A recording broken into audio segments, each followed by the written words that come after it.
Hi everyone, this is the activity 2.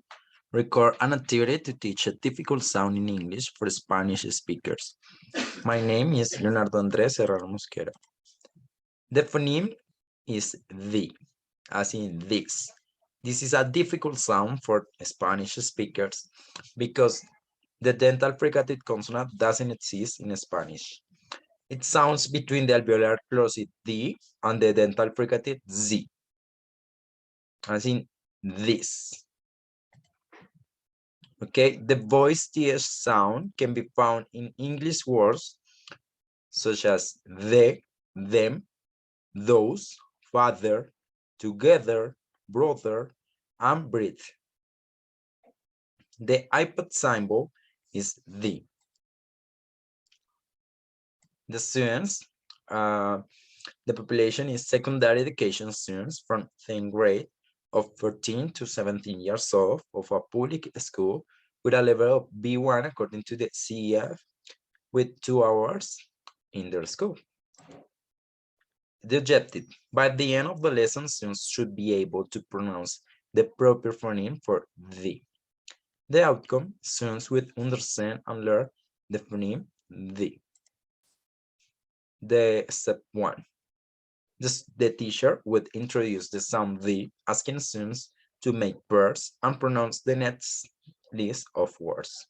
Okay, the list is the list is this one, and the words. Okay, they need to look for difference between the sounds. Okay, the pronunciation of the words in pairs.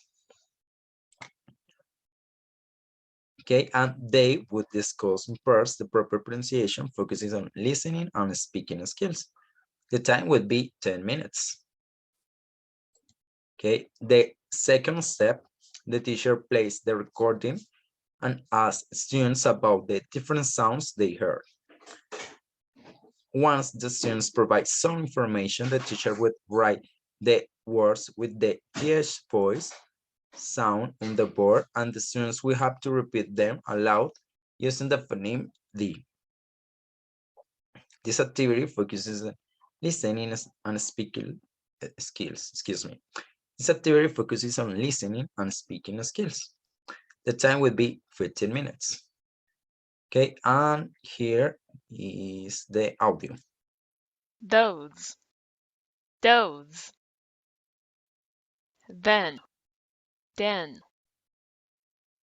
breathe, breed, loathe, load, worthy, wordy, mother, mutter. Okay. The step 3, the teacher writes some words voiceless and voiced with the th sound, and the students should fill a chart with the 2 columns of voiceless and voiced. This activity would foster writing, reading, and speaking. Okay, and the time would be 15 minutes. The list of words, okay, the th sounds. Here are words voiceless and voiced. Okay, the th sounds here are voiceless and voiced. Yes. And the set 4, the teacher would explain through the following image how the tone should be placed to produce this sound. This will be done through a direct explanation for saving listening skills and deep learning. The time will be 10 minutes. Okay, and this is the image. Okay, thank you so much for your time and see you next time.